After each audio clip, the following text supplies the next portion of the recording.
L'idée était de créer, en fin de compte, une exposition dans un milieu naturel protégé. Donc, on peut dire que c'est une première nationale. Ça ne s'est jamais vu où est-ce qu'on laissait un lieu comme ça à un artiste afin de produire une exposition.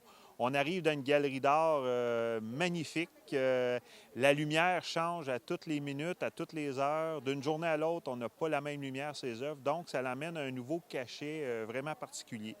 C'est un lieu mythique. J'ai voulu créer une exposition qui nous amène à se raconter des histoires et des légendes.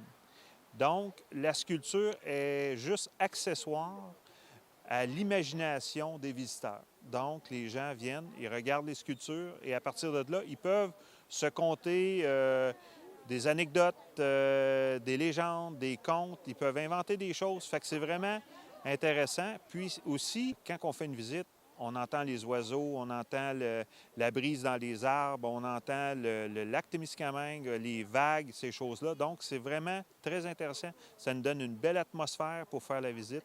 Donc, je me suis servi de ces choses-là pour créer des œuvres en harmonie avec le milieu naturel. Les matériaux utilisés, c'est des matériaux, c'est le bois, du cordage, des choses comme ça.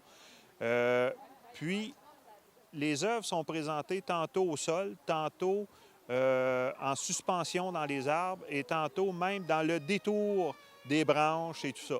Donc, c'est quelque chose de particulier.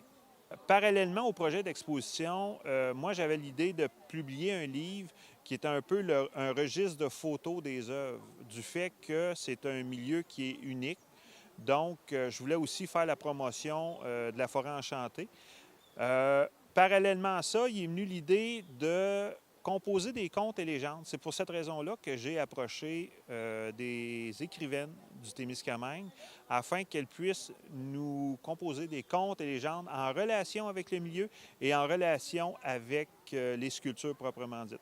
Donc, j'ai communiqué avec Francine Plante, qui a accepté avec enthousiasme le défi. Et elle s'est greffée d'autres artistes écrivaines, Danielle Desjardins, Carole Kruger et Colette Jacques.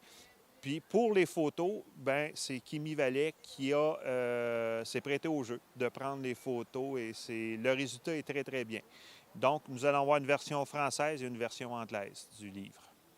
Le livre va être disponible ici à Fort-Témiscamingue.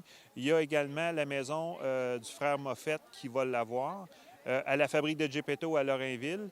Et également, je vais voir s'il y a différentes librairies qui aimeraient l'avoir. À ce moment-là, ce serait disponible. Mais l'information va être disponible sur le site Internet de la Galerie Notre-Dame. Fait que les gens pourront aller se référer à cet endroit-là où est-ce qu'ils peuvent avoir les points de vente.